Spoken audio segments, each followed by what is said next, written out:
Bem-vindos ao Coronário de hoje. Boa noite, pessoal. Muito obrigado por essa oportunidade de novo. Bem-vindos ao quinto Coronário. E hoje nós temos a apresentação do Bruno Bandeira com longos apontamentos com filtros e redes. Essa é a sua deixa, Bruno. Ok. Então, eu vou falar de filtros e redes e mostrar como dá para fazer longos apontamentos com essas coisas. Então, deixa eu ver aqui.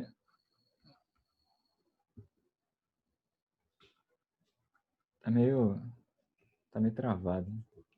Nos cursos de análise na reta, a gente aprende que dá para usar sequências para estudar a topologia, um monte de coisas da topologia de R. Por exemplo, se a gente tem uma função de R num outro espaço topológico, em qualquer espaço aqui, a gente pode dizer que essa função ela é contínua se e somente se qualquer sequência que a gente tomar em R, né? Se a sequência converge para um ponto A, então a sequência, a imagem da sequência por F converge para F de A. A ida vale em qualquer espaço topológico, não só R. Né? Se uma função é contínua, ela preserva convergência de sequência. O que acontece em R, que não acontece em geral, é a volta, que não é porque toda função... Desculpa, não é porque a função preserva a convergência de toda a sequência que essa função vai ser contínua. E se a gente pegar um subconjunto qualquer de R, a gente pode também dizer que os pontos no fecho desse subconjunto são exatamente os pontos tais que existe uma sequência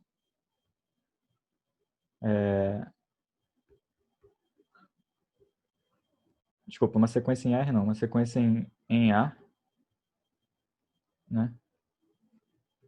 Uma sequência de pontos em A que converge para esse ponto aqui do fecho. Né?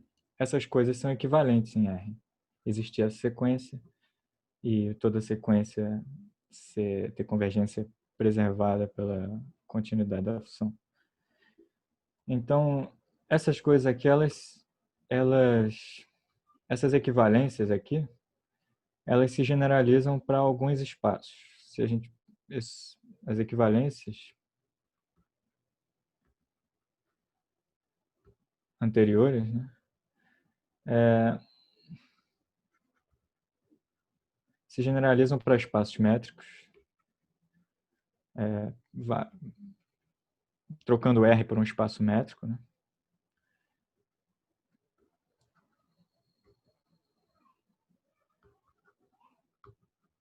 Valem para espaços primeiro enumeráveis. Todo espaço métrico vai ser um espaço primeiro enumerável. Generaliza um pouco aí. Para espaço primeiro enumerável, isso quer dizer que todo ponto vai ter uma base das vizinhanças, uma base enumerável para as suas vizinhanças. Então, se você tem um ponto no fecho de um conjunto, você pega a interseção, você pode usar essa base enumerável para gerar uma sequência no conjunto que converge para aquele ponto. E, normalmente, se você tem essa equivalência de baixo aqui, você tem a equivalência de cima em qualquer espaço topológico. Essas equivalências elas também equivalentes. Quer dizer, quando você afirma que essa equivalência aqui vale para toda função contínua. Quer dizer, para toda função saindo do espaço.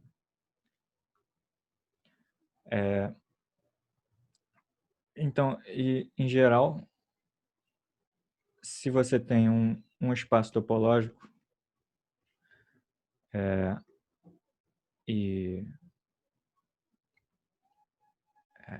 se você tem um espaço topológico onde valem essas equivalências, esse espaço se chama um espaço sequencial. Os espaços sequenciais são os espaços em que essas equivalências valem. Quando eu estava vendo isso, eu pensei por um tempo que daria para provar que que todo espaço sequencial é primeiro enumerável. Mas isso não é bem verdade, né?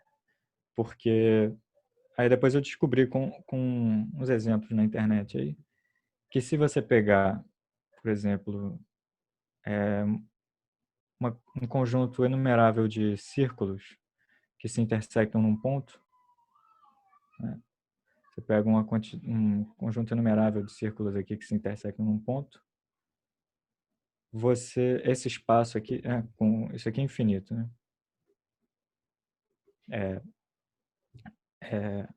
Esse espaço aqui, ele não vai ser primeiro enumerável. As vizinhanças desse ponto aqui não tem base enumerável. E, ao mesmo tempo, isso aqui é um espaço sequencial. Então, você consegue caracterizar os fechos nesse espaço aqui com convergência de sequência e consegue caracterizar o que são funções contínuas usando convergência de sequência também. Esse espaço aqui você consegue descrever como o quociente de R para uma relação de equivalência, onde x é equivalente a y, se somente se x e y são inteiros.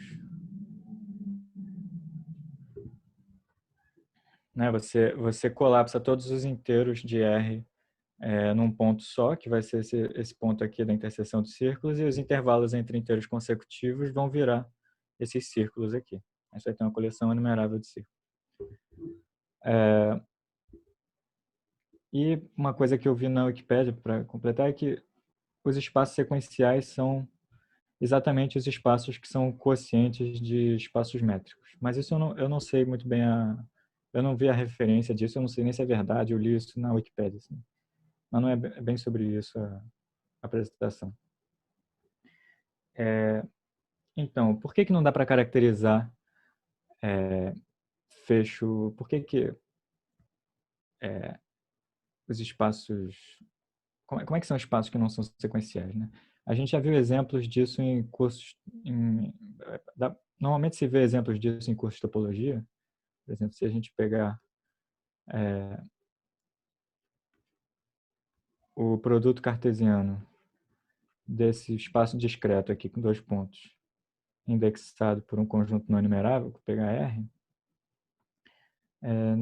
o conjunto das funções de R nesse conjunto aqui, a gente pode definir esse conjunto aqui das funções que estão aqui, né, de R aqui, que tem a pré-imagem do zero finita. Esse conjunto aqui tem uma cardinalidade finita. A função zero, a função que é constante igual a zero, ela está no fecho. Eu estou denotando assim com esse zero sublinhado, é a função constante igual a zero. Ela está no fecho de A. Mas nenhuma sequência...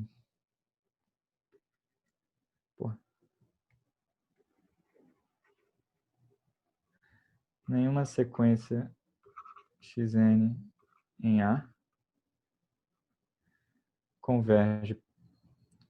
Tudo disléxico agora. Converge para zero. Tá? Eu não vou entrar nos detalhes, mas é só para mostrar que essas coisas existem. Isso aqui, às vezes, se vê em curso de topologia e tal. Outro exemplo desse é pegar R com a topologia coenumerável.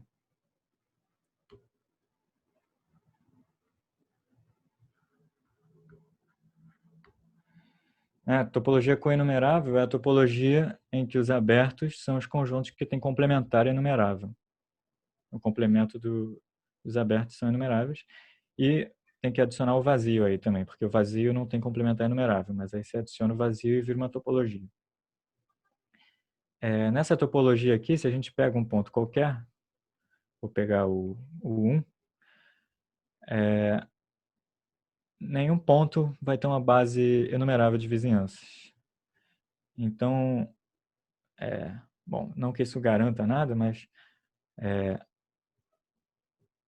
se a gente pegar uma função desse espaço aqui, com a topologia coenumerável, nesse espaço discreto aqui, tal que o 1 seja elevado em 1 e o resto vai em 0.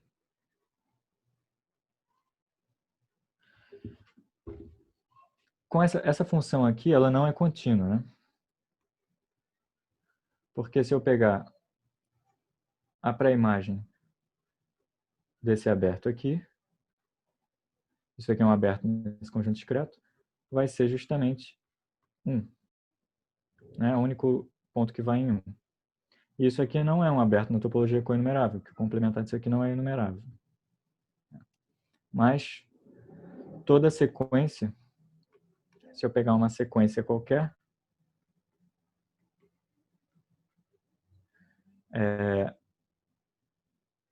não é difícil mostrar que se xn converge para um alfa qualquer, então f de xn converge para f de alfa. Então, essa função aqui preserva a convergência de toda a sequência do espaço. Por que isso aqui acontece? Vou só dar uma ideia. Porque se a sequência converge para 1, se xn converge para 1, necessariamente xn vai ser igual a 1 para n grande o suficiente. A partir de um certo termo, xn vai ter que ser, a sequência vai ter que ficar constante igual a 1 para ela conseguir convergir para 1. Tá? Então, a f acaba preservando a convergência das sequências. Então, na minha imaginação, o que está acontecendo aqui é que tem uns pontos no espaço topológico que são muito profundos. Você não consegue alcançar eles com objetos que são tão limitados quanto sequências. Sequências, elas é como se as sequências fossem muito curtas para conseguir alcançar, para pescar aqueles pontos no fundo do seu espaço. Você não consegue entrar em tantas vizinhanças assim com um objeto tão curto quanto uma sequência. As sequências são limitadas pela cardinalidade de n. Né? O alcance de uma sequência é limitado pela cardinalidade de n. Então, como é que a gente consegue um objeto que seja longo o suficiente e que a gente ainda tem uma noção de convergência para alcançar todos os pontos do espaço? Para isso a gente define filtros e redes. Filtros e redes, eles são objetos que você pode trocar um pelo outro. Eles fazem mais ou menos a mesma coisa, mas eu vou apresentar os dois aqui porque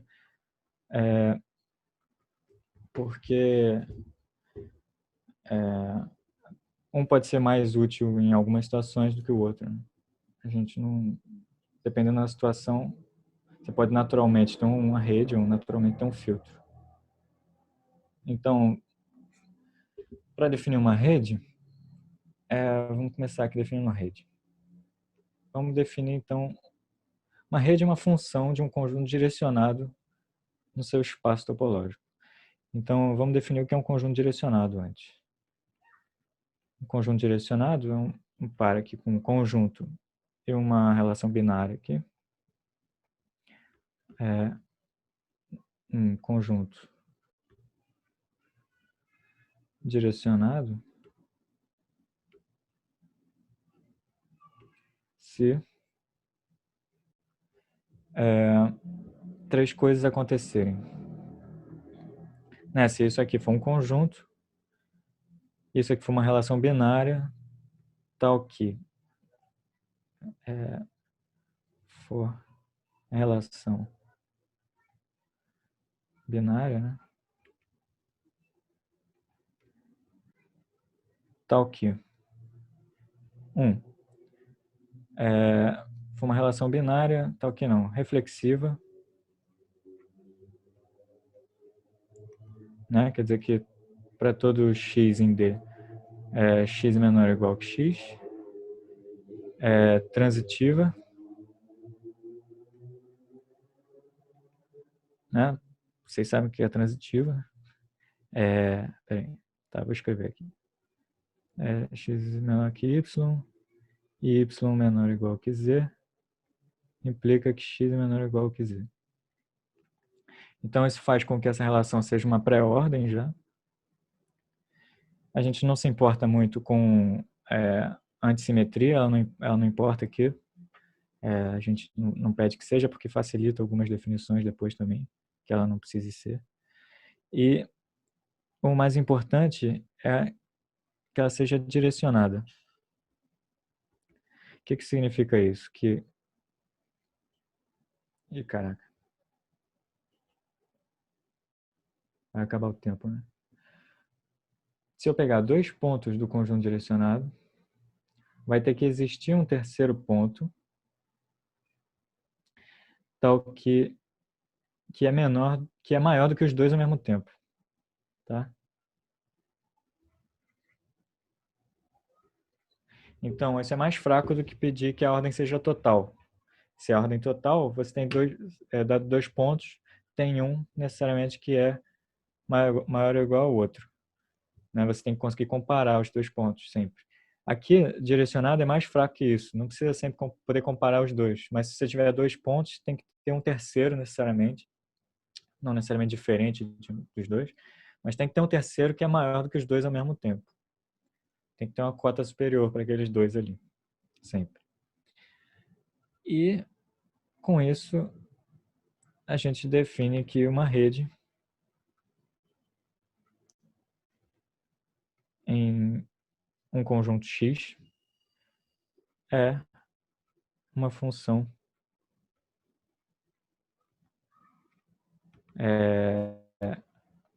do conjunto direcionado em X.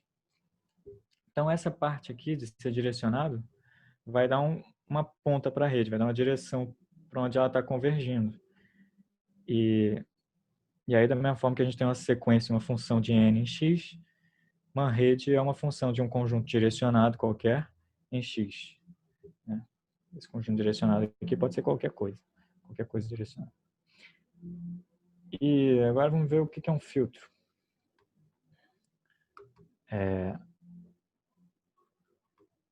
Um subconjunto do par set de X é um filtro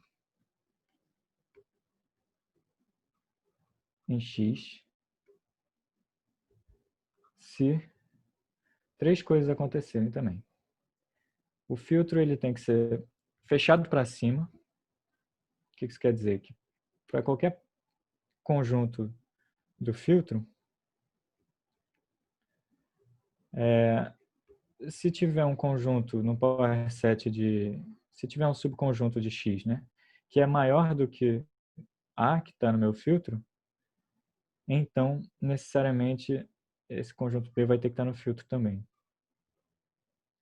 Então, se A tiver contido em B, então B pertence ao filtro. O filtro é fechado para cima no power set. Né? Se você tem um conjunto que está no filtro, e no power set tem um conjunto que contém ele, esse conjunto maior também está no filtro. 2. O vazio não pertence ao filtro.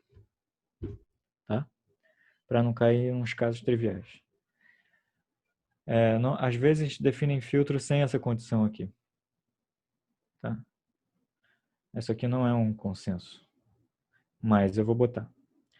E a terceira condição vai ser análoga a essa condição aqui de ser direcionada para dar um bico para o filtro aqui. O filtro vai ter a cara de um filtro de pano de café mesmo. Vai ter um biquinho embaixo. E graças a essa propriedade aqui. Que se eu tiver dois conjuntos no filtro, vai existir um terceiro conjunto no filtro, tal que C é menor do que A e é menor do que B também. Então, é menor do que a interseção de A e B. Tá? Como é fechado para cima, o A inter B também vai estar dentro do filtro. Mas, então eu podia ter dito só que ele é fechado para interseção, né? Essa terceira condição aqui, nesse contexto aqui, junto dessas duas, acaba sendo equivalente a ser fechado para interseção. Mas eu escrevi dessa forma aqui porque se eu só tiver essas duas condições aqui, de vazio não pertencer ao filtro, e essa condição aqui, eu vou ter um pré-filtro. Então, isso aqui é um pré-filtro.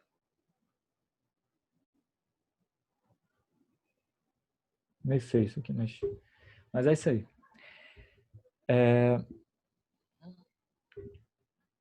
Então, se eu tiver um pré-filtro,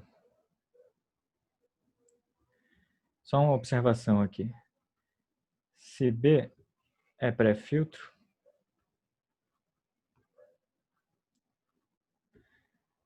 então definimos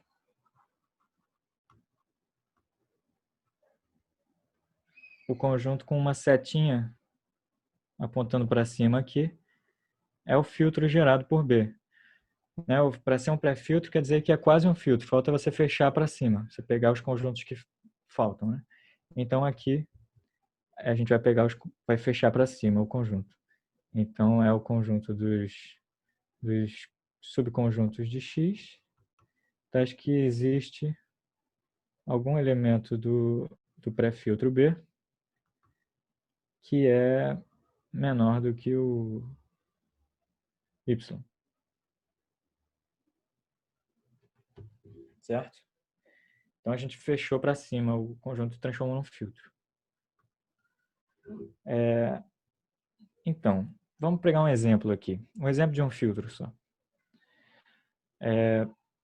Se a gente pegar um espaço topológico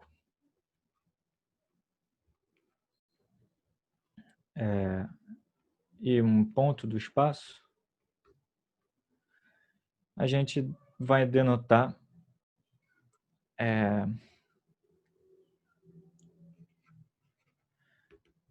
vai definir esse conjunto aqui.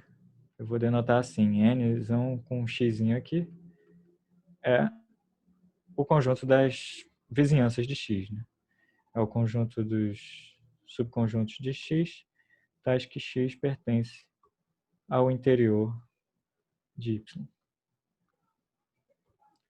Tá? Isso aqui é um filtro em x. Por quê? Se eu tenho uma vizinhança de um ponto x, qualquer conjunto maior do que essa vizinhança, qualquer conjunto que contém essa vizinhança, vai ser também uma vizinhança de x. E a interseção de duas vizinhanças de x também é uma vizinhança de x. E o vazio não é uma vizinhança de x, porque x não está lá. E é isso. Né? Então, NX é um filtro. Primeiro exemplo possível de filtro. E a gente vai dizer também que NX converge para X. Mas o que significa convergir para X? O que é um filtro convergir para X? Então vamos falar agora de convergência.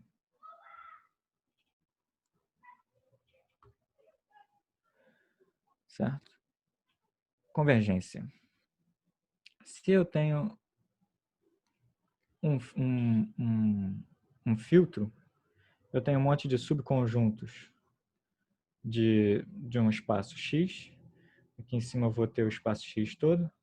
E aí o filtro vai ter um monte de subconjuntos aqui, assim. Eles não precisam ser necessariamente encaixados, mas todos eles têm que ter interseção um com o outro. Eles têm que se intersectar 2 a 2. Então, o que acaba acontecendo é que o filtro vai se afunilando, assim. E vai formando esse biquinho aqui. E acaba convergindo para alguma coisa aqui. Não necessariamente o bico acaba muito fino, então não necessariamente o filtro realmente converge, que nem toda sequência converge. Mas pode ser que o filtro pare aqui, né? Essas coisas aqui não façam parte do filtro e aí não pode não convergir para nada, mas aí pode ter você pode aumentar o filtro, estender o filtro e fazer ele convergir para alguma coisa. A extensão de aumentar um filtro, pegar o que chamam de superfiltro de um filtro, é a mesma coisa que pegar uma subsequência de uma sequência. Aqui, quando você tem um conjunto direcionado, você tem uma ordem que não é necessariamente total, né? Você tem pontos aqui que são não, um conjunto direcionado não precisa ter uma ordem total, né? Mas a gente pode ter coisas que não se comparam, mas como para cada 2 pontos a gente tem sempre um que é maior do que os dois, o conjunto direcionado também acaba formando esse... Nossa, que troço torto. Acaba formando uma pontinha aqui que também a gente pode usar para convergir para algum lugar, né? Então vamos definir o que é convergência realmente.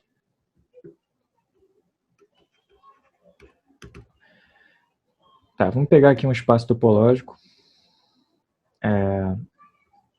X é um espaço topológico com um elemento A de X. Vamos dizer que um filtro, eu vou dizer que eu vou chamar assim, filtros de X. São o conjunto, todos os filtros que dá para fazer em X. Vou pegar um filtro qualquer em X,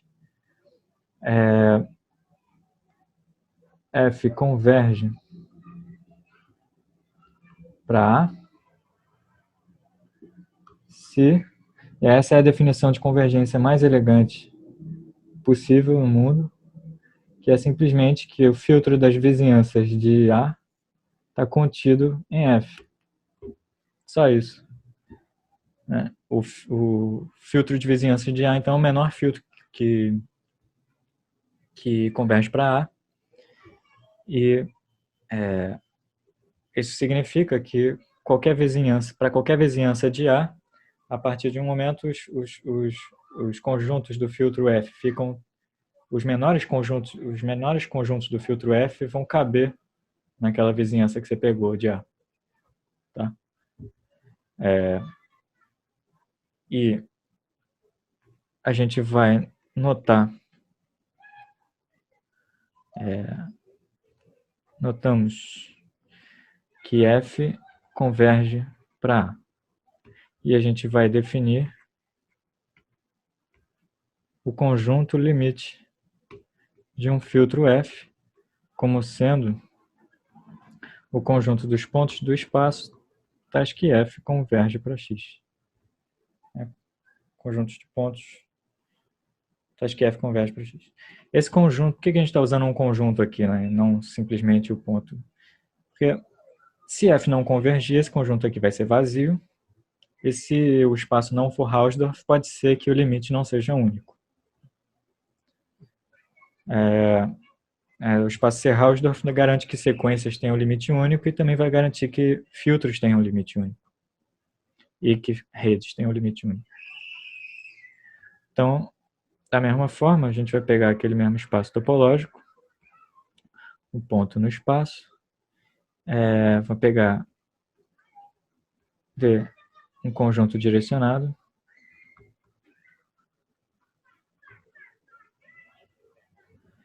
e deixa eu ver um negócio, tá? E vamos definir que uma net, uma rede, isso aqui, esse tipo N aqui é por causa do nome em inglês, que é net,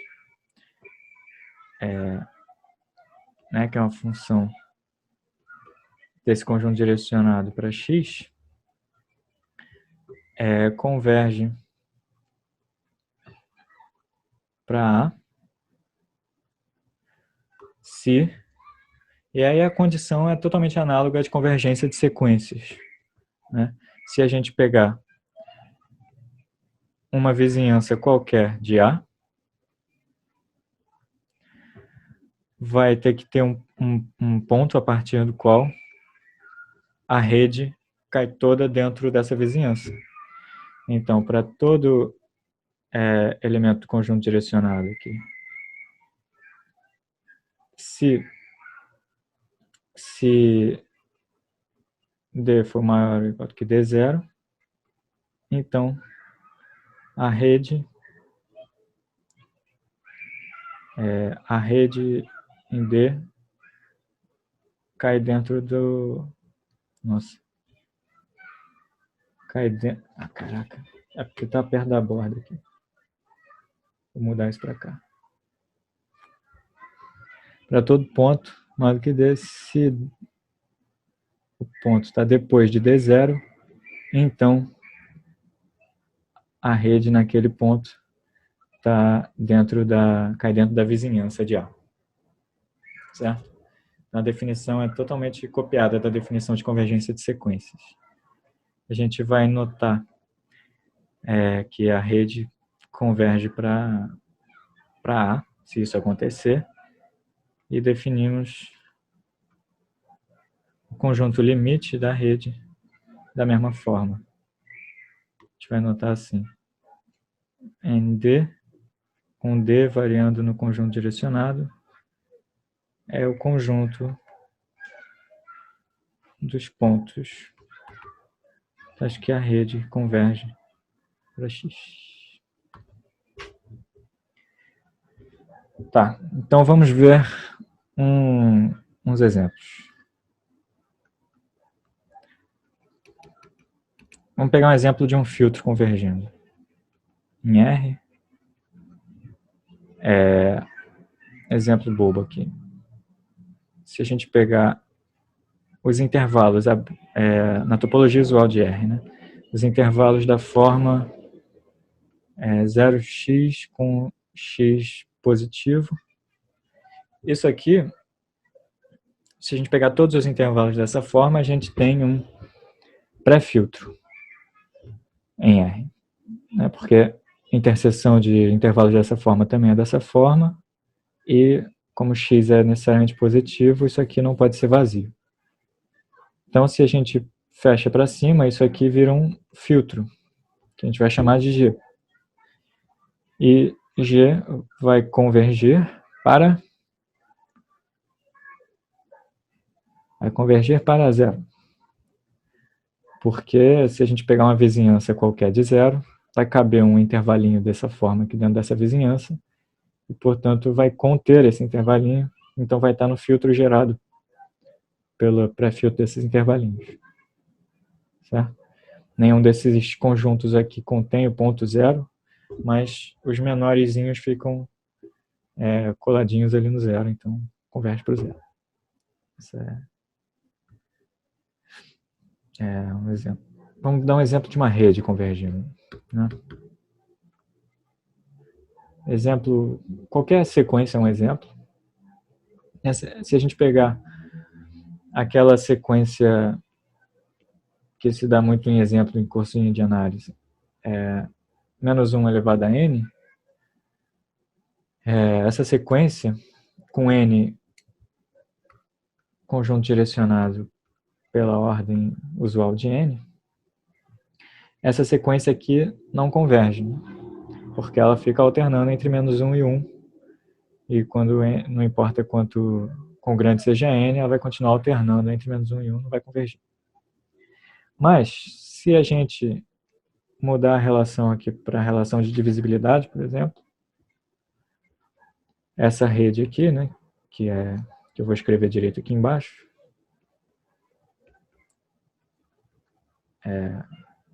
que pega D aqui nesse conjunto direcionado e vai em -1 elevado a D. Essa rede converge para 1. Por quê? Porque basta a gente pegar para todo D aqui. Se D for maior do que 2, nesse sentido de divisibilidade, D é par. Portanto, -1 elevado a D vai ser 1. Né? Então, a partir do 2, a rede fica constante igual a 1. Então, ela converge para 1. Certo?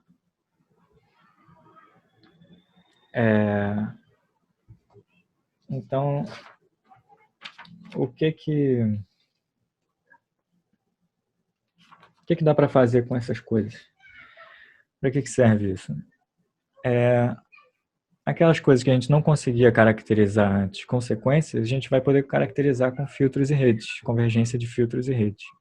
Então, a gente pode caracterizar, por exemplo, continuidade de funções. Teorema. Se f é uma função, se a gente tem um espaço topológico x tal, aqui, vamos pegar uma função de x para um outro espaço y, não importa, é a topologia disso aqui, e pegar um ponto A aqui em x. A continuidade de f em A vai ser equivalente a f preservar a convergência dos filtros e das redes que convergem para A. Então, se f é contínuo em A,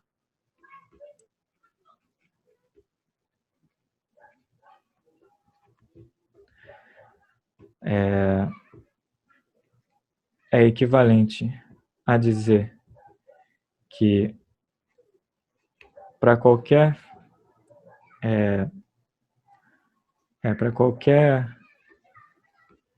rede que eu pegar em X, se a rede converge para A, então a rede, isso aqui é uma rede em Y, né? É a composição da rede que vai do conjunto direcionado para X com F. Né? Então isso aqui é uma rede que converge para F de A. E se isso aqui acontece para todas as redes, então f é contínuo em A, vale a volta. A gente tem que são equivalentes essas duas coisas aqui. E, naturalmente, se a gente pegar um filtro em X, e esse filtro convergir para A, f do filtro não é um filtro, né? A gente está pegando a imagem de cada conjunto de f aqui, formando um conjunto novo. Isso aqui é só um pré-filtro. Se a gente pega a imagem por uma função de um filtro, a gente consegue garantir que a imagem vai ser um pré-filtro. Mas, então, só falta fechar para cima, e aí a gente tem um filtro que converge para f de A. Então, se a convergência de todo filtro é preservada por f, quer dizer que f é contínua em A. É toda convergência em A. Né? A gente pode tirar esse contínuo em A, e aí a gente falar aqui que é para todo A, Tá. Se a gente falar que isso aqui é para todo A em X, a gente pode tirar isso aqui, não falar que ela é contínua em A, falar que ela preserva a convergência, não importa para onde ela converge, e aqui também. Se a F preserva todas as convergências possíveis, então F é contínua, e vice-versa.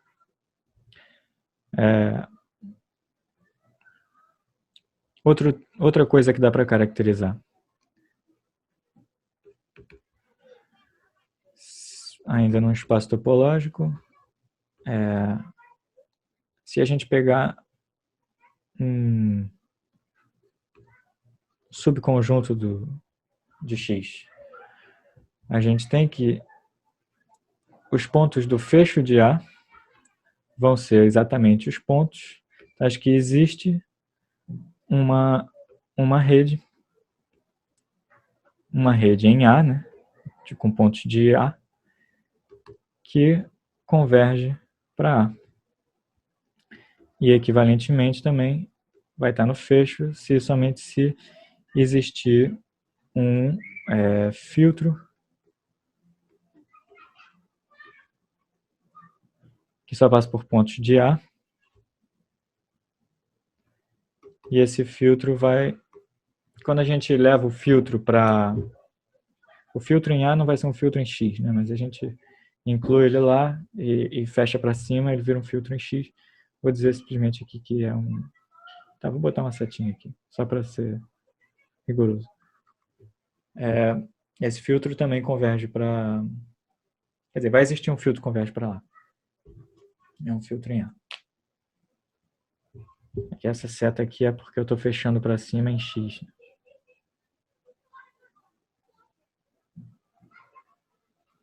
Tá? Então, dá para descrever totalmente os fechos de conjuntos do espaço com convergência de sequência. E dá para descrever continuidade de funções com convergência de sequência. Outra coisa que dá para caracterizar, que não dá para caracterizar com sequências, é conjuntos Hausdorff. Então, X é um espaço de Hausdorff.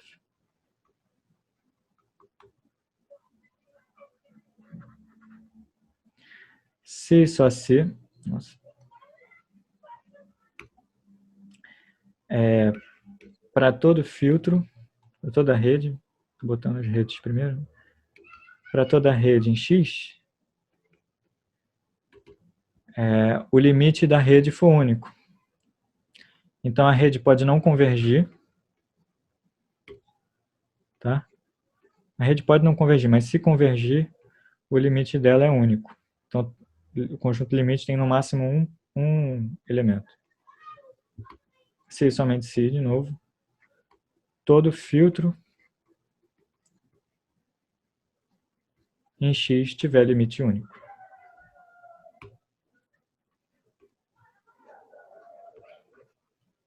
Tá?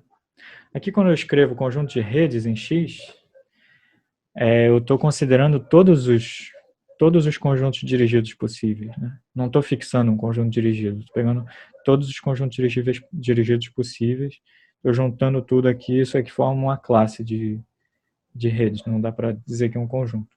Mas isso aqui tudo faz sentido.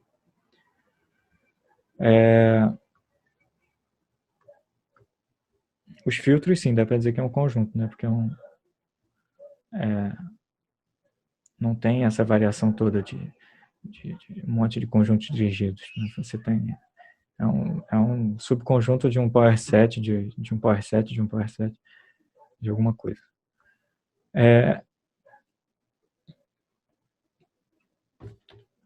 Então, essas são as maravilhas das redes e dos filtros. Os filtros, você consegue então fazer uns filtros mais compridos para alcançar, para pescar uns elementos no fundo do seu conjunto. O que dá para aproveitar também dos conjuntos dirigidos não precisarem ter uma ordem total? Dá para aproveitar isso para definir integrais, por exemplo.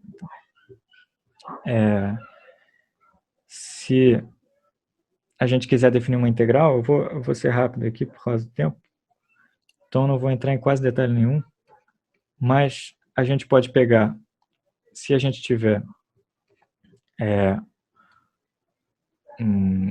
uma função de um intervalo compacto aqui, em R limitada, como é que a gente faz limitada? Como é que a gente faz em análise para definir a integral de Riemann? O Elon, pelo menos, fala de um conjunto de partições pontilhadas,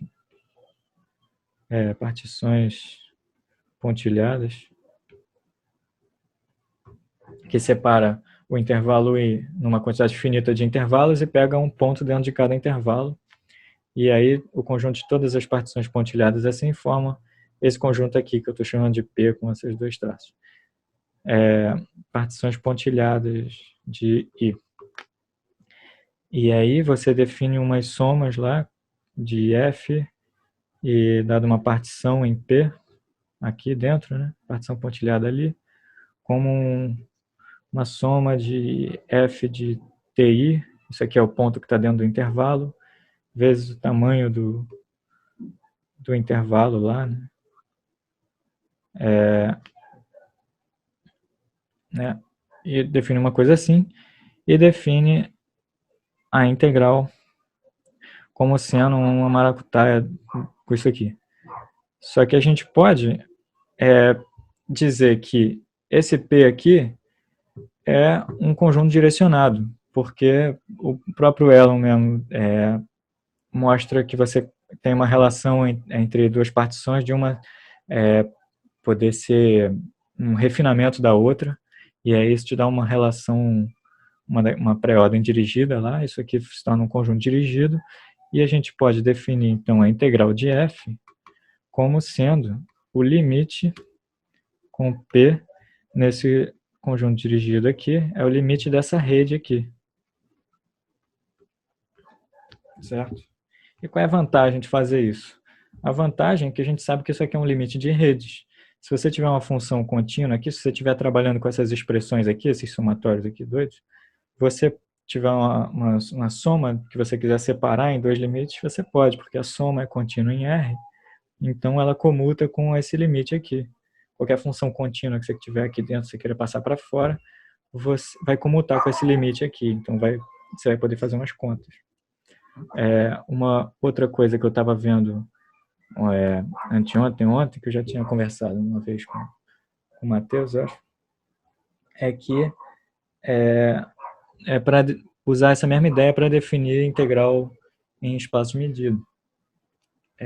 Então, como eu não fiz um curso de medida, e isso aqui eu também não copiei de lugar nenhum, porque o resto todo do seminário foi baseado nos seminários que eu estou copiando de um outro professor aí, quer dizer, um outro professor, não sou professor,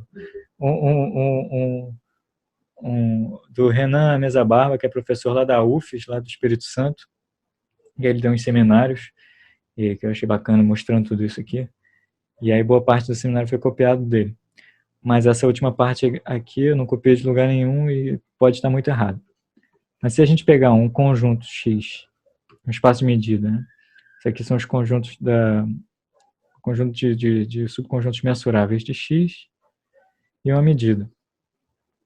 E a gente tem uma função de X em R que a gente quer integrar. Uma função positiva limitada,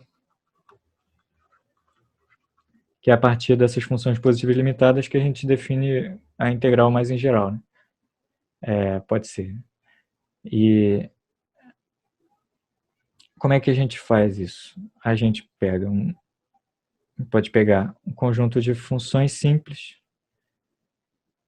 sigma de x em R, né, onde sigma é mensurável,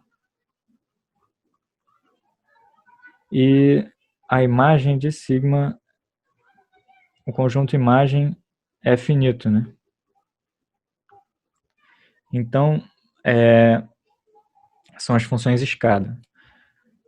Se a gente pegar o difícil para definir isso é definir uma relação dirigida entre essas funções aqui. Mas não é tão difícil assim, só não é extremamente óbvio.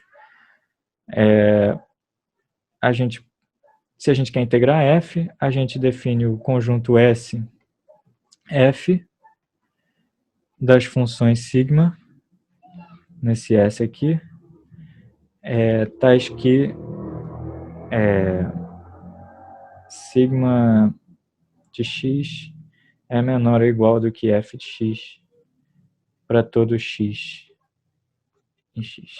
As funções são majoradas por f em todo ponto. E a gente pode definir essa ordem aqui, onde sigma1 vai ser menor do que sigma2, se somente se, de novo, para todo x aqui, sigma1 de x for menor do que sigma2 de x. Esse aqui é esse menor ou igual torto, porque é a relação de pré-ordem dirigida que eu vou botar aqui em SF. Essa aqui não é uma ordem total, né, porque posso ter aqui sigma1 é menor do que sigma2 em umas partes e maior em outras partes do conjunto X, mas é reflexiva, é transitiva, e só falta mostrar que é dirigida. Então, se eu tenho sigma1 e sigma2, eu posso definir sigma3 como sendo, eu vou pegar aqui, definir ponto a ponto, sigma3 como sendo o máximo de sigma1 de x é sigma2 de x. Aí falta verificar que esse máximo aqui, essa nova função, sigma3, vai ser mensurável. Ela vai ser mensurável. E a imagem finita é mais fácil de ver, né? A imagem é finita, porque ela está contida na união das imagens dessas duas aqui. Então, o que a gente faz agora? A gente agora tem que SF com essa relação que a gente definiu agora é um conjunto dirigido.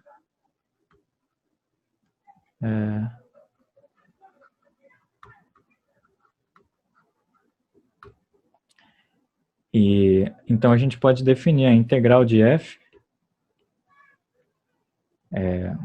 como sendo o limite dessa rede. O limite dessa rede, claro, não é de sigma pertencente a esse SF desse somatório maluco aqui. Pegar uma imagem no conjunto imagem de sigma, né, que esse conjunto é finito, porque a função é simples. Pego uma imagem, então, quer dizer, esse conjunto ser finito garante que esse somatório vai ter um número finito de parcelas. Então, eu tenho R vezes a medida, né, da pré-imagem de R.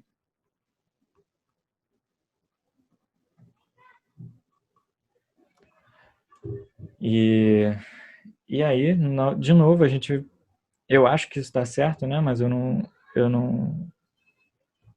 mas é muito recente, eu também não sei se está certo, né? Então, vocês que fizeram medida aí, eu queria o comentário de vocês. De novo, a gente tem a vantagem de que isso aqui é um limite de redes, então vai comutar com funções contínuas, a gente consegue fazer umas manipulações aqui legais. Então é isso, o seminário acaba aqui. E agora, se vocês tiverem um ponto no fecho de um conjunto e vocês sentirem a ânsia de pedir uma sequência no conjunto, converge para lá, mas lembrarem que o seu espaço não necessariamente é sequencial, vocês podem pedir uma rede e vai se comportar parecido à intuição a estratégia de prova de vocês talvez funcione com as redes, porque elas se comportam quase igual a sequências. Então é isso, acaba aqui. E é isso.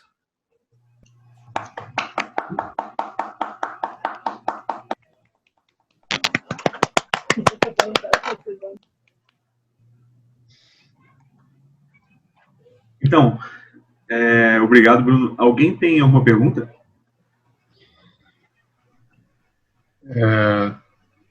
Tá, você checou se isso aqui funciona? Ou se Essa você checou, integral você aqui? acha que está errado? Essa Se você definição de checou. integral? Cara, eu não sei como checar isso.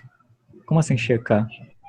Tipo, se isso é equivalente à definição da Entendi. integral de medida. Não fiz isso. E a princípio pode não ser. Tipo, tudo bem, a maneira como a gente define integral e medida Mas isso aqui você parecido. trocaria por um supremo, né? Um supremo de umas coisas assim. Mas o negócio é que quando você avança no conjunto direcionado, quando você pega um elemento que é maior, segundo essa ordem aqui, essa soma aqui cresce. Então, necessariamente, o limite vai ter que ser o supremo dessas coisas aqui, né? Certo. Quer dizer, necessariamente, mas eu acho que faz sentido isso. Mas eu não escrevi uma prova direitinho. Mas eu acho que isso faz total sentido. O que vocês acham? Acho que faz. O problema é que eu... Tá. Não. Eu não sei se essa... É que tudo bem, se... eu acho que isso daqui e deve implicar a definição da... Quer dizer, ao contrário, a definição da integral de Lebesgue deve implicar isso daqui, né? Então... Como assim? Você acha que uma delas não converge às vezes? Quer dizer, você acha que essa... Não entendi. Não, tipo, quer dizer, se a gente... eu quero dizer, se... Assumindo a definição da... Tá, se uma função é integrável com respeito à integral de Lebesgue, então esse limite aqui existe. Acho que isso faz sentido, né? Sim. Você acha que ela pode convergir sem que a função seja Lebesgue integrável? Quer dizer, não que você ache isso, mas é que a gente não sabe se pode acontecer isso. Né? Não sei se a integral, se esse limite existir, implica que a função seja integrável na medida, com respeito à medida. Tá. Tipo assim, isso só tem que provar que o limite é o sup, basicamente. É o sup. Mas se você conseguiu provar isso para o caso de Riemann, acho que é basicamente a mesma coisa, né? No caso de Riemann funciona, isso aí. Só para esse caso aqui de Lebesgue que tem que checar direito os detalhes.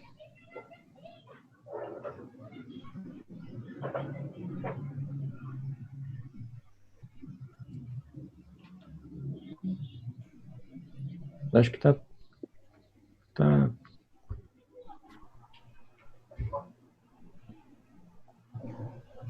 porque se checar que o sup existe, né? O sup...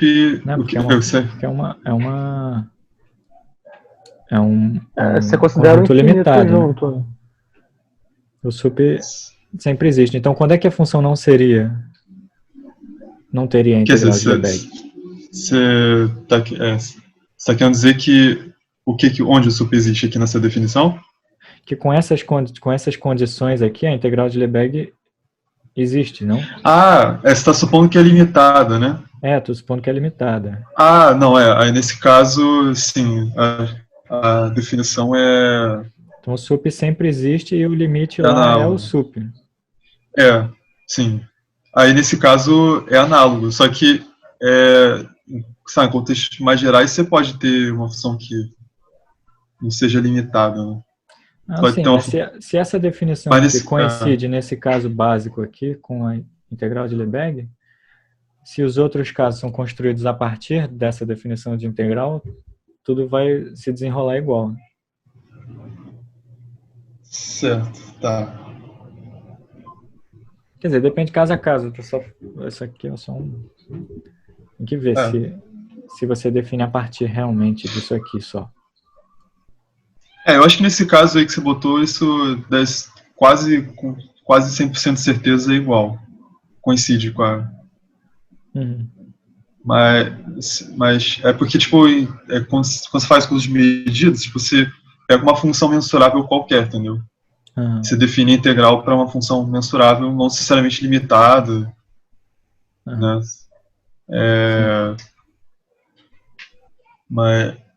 Mas eu tô aí, nesse caso, um pouco mais complicado de checar isso. Tipo, talvez não seja verdade, não sei.